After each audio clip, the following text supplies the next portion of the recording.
बालाघाट जिले के वन परिक्षेत्र कटंगी के मुंदीवाड़ा वृत्त के कोडमी बीट में जल संसाधन विभाग के डूब क्षेत्र में झाड़ियों के बीच खेतों के आसपास शनिवार की सुबह 6 बजे के आसपास वन्य प्राणी वयस्क बाघ नर का शव मिला है। चिकित्सकों ने प्रारंभिक निष्कर्ष में भूख और प्यास की वजह से बाघ की मौत होने का अनुमान लगाया है। बाघ के गले में एक एक्सीलेटर वायर तार का फंदा लटका हुआ था। चिकित्सकों के अनुमान के मुताबिक बाघ के द्वारा इस तार को गर्दन से निकालने में खींचतान करने में शायद आहार नली टूट गई थी, जिस कारण वो भूखा ही रह गया और इसी वजह से उसकी मौत हो गई। डिप्टी रेंजर और वन रक्षक ने एक दिन पहले यानी शुक्रवार को वन्य प्राणी बाघ को डूब क्षेत्र में देखा था। तब विभाग को बाघ की स्थिति की ठीक जानकारी नहीं थी, जिस कारण शनिवार की सुबह वन विभाग की टीम बाघ को ट्रेस करने के लिए मौके पर पहुंची, जहां बाघ का शव देखा गया। जिसकी सूचना मिलते ही वन परिक्षेत्र अधिकारी बाबूलाल चढ़ार और पूरा वन अमला मौके पर पहुंचा और वरिष्ठ अधिकारियों को सूचना दी गई। सूचना मिलने पर राष्ट्रीय बाघ संरक्षण प्राधिकरण से अनिल दशहरे, प्रभारी उप वन मंडल अधिकारी विनीता फुलवेल, वारासिवनी वन परिक्षेत्र अधिकारी छत्रपाल सिंह जादौन और पशु चिकित्सा अधिकारी डॉक्टर देवव्रत डहरिया, सुरेंद्र कुमार मर्सकोली और डॉग स्क्वाड मौके पर पहुंचा। दोपहर करीब 2:30 बजे के आसपास बाघ के शव को झाड़ियों से निकाला गया। वहीं राष्ट्रीय बाघ संरक्षण प्राधिकरण के दिशा निर्देशों के अनुसार चिकित्सकों की टीम ने घटनास्थल पर ही बाघ का पोस्टमार्टम किया। शाम 6 बजे डीएफओ अधर गुप्ता, तहसीलदार सुरेश उपाध्याय सहित अन्य वन विभाग के अधिकारियों की मौजूदगी में बाघ के शव का अंतिम संस्कार किया गया।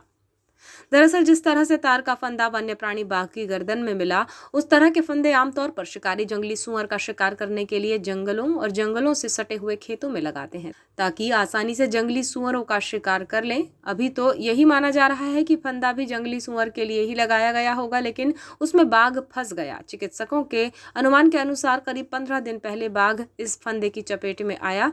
इस घटना के बाद डीएफओ ने वन परिक्षेत्र अधिकारी, डिप्टी रेंजर और बीट गार्ड को जंगल में गश्ती बढ़ाने के लिए कहा है। इसके साथ ही जंगल और खेतों में इस तरह के तारों के फंदों को ढूंढने के आदेश दिए हैं। वहीं इस घटना के बाद डॉग स्क्वाड की टीम के जरिए भी जंगल में सर्चिंग की गई, लेकिन कुछ हाथ नहीं लगा। फिलहाल अब तक ये साफ नहीं हो पाया है कि वन्य प्राणी बाघ आखिरकार किस स्थान पर फंदे की चपेट में आया। वन विभाग का अमला अब ऐसे शिकारियों की तलाश में जुट गया है जो पूर्व में इसी तरकीब से वन्य प्राणियों के शिकार की वारदातों को अंजाम दे चुके हैं।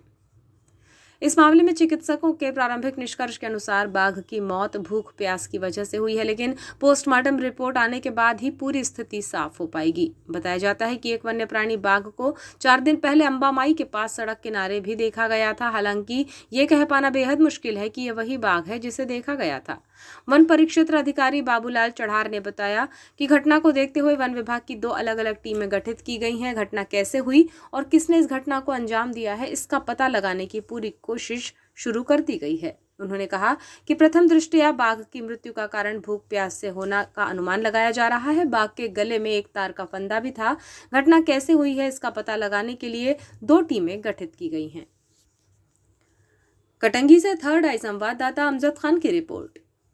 पड़ता है जमुनिया डैम के नीचे, तो वहाँ सूचना मिली थी, तो कल से उसकी मॉनिटरिंग और रेस्क्यू के लिए कान्हा और पेंच में हम लोगों ने संपर्क किया। किसी असमर्थता के कारण नहीं आ पाए वहाँ से, और हम रात में भी और दिन में हम लोग स्टाफ देखते रहे, और सुबह जब देखा उसको तो फिर वो डेड हो चुका था। कल जब ये सूचना मिली थी आपको, तब क्या वन्य प्राणी जीवित अवस्था में था? हाँ, जीवित अवस्था में था, मतलब घायल और अस्वस्थ।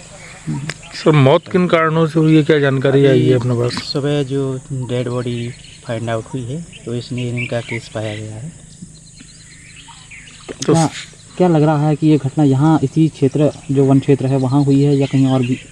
नहीं, वन क्षेत्र के बाहर जो मैंने बताया इरिगेशन वालों की जगह है, उसमें हुई है, और प्रोबेबिलिटी फंदा पाया गया है। तो यहाँ क्रॉपलैंड्स भी हैं जो खेती कर रहे हैं, तो हो सकता है प्रोबेबली कुछ अन्न के लिए पर्पस से लगाया हो, उसमें आ गया। तो पीएम में अभी ऐसी क्या जानकारी आई है, कितने दिन पुराना होगा ये फंदा?